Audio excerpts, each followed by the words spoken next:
மகாலட்சுமி அருளை பெற சில எளிய வழிபாடுகளை செய்தாலே போதும்.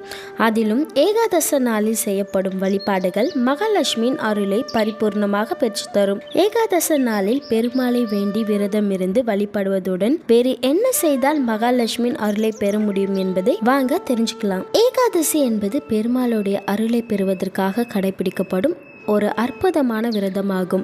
ஆனால் இந்த நாளில் பெருமாளை வழிபடுவதுடன் அவருடன் சேர்ந்து செல்வத்திற்கு அதிபதியான மகாலட்சுமியை வழிபடுவது மிக மிக அவசியமாகும். காரணம், பெருமாளின் அருள் நமக்கு கிடைக்க வேண்டும் என்றால் அதற்கு முதலில் பெருமாளின் திருமார்பில் நீங்காமல் நித்திய வாசம் செய்யும் மகாலட்சுமி தாயாரின் அருளை பெற வேண்டும். பெருமாள் தன்னை வணங்க வரும் பக்தர்களிடம் பாவம் புண்ணியங்களை ஆராய்ந்து அவர்களின் பக்தி நம்பிக்கை ஆகியவற்றிற்கு ஏற்ற அருள் தருவார். ஆனால் மகாலட்சுமி தாய் உள்ளம் கொண்டவர். தனது பிள்ளையின் மனம் ஆடுவதை பொறுக்க முடியாமல் உடனடியாக அருளை வழங்கும்படி பெருமாளிடம் பக்தர்களுக்காக பேசக்கூடியவர். அதனால் பெருமாளுக்குரிய ஏகாதச நாளில் மகாலட்சுமி தாயாரை மனதார எளிய முறையில் வேண்டினால் மகாலட்சுமியின் அருளும் பெருமாளின் அருளும் சேர்ந்து கிடைக்கும். இந்த மாதிரியான சுவாரஸ்யமான இன்ட்ரெஸ்டிங்கான ஆன்மீக தகவல்களை நீங்க தெரிஞ்சுக்கணும் ஆசைப்பட்டீங்கன்னா மறக்காம வரம் நல்வரவு சேனலை சப்ஸ்கிரைப் பண்ணிக்கோங்க.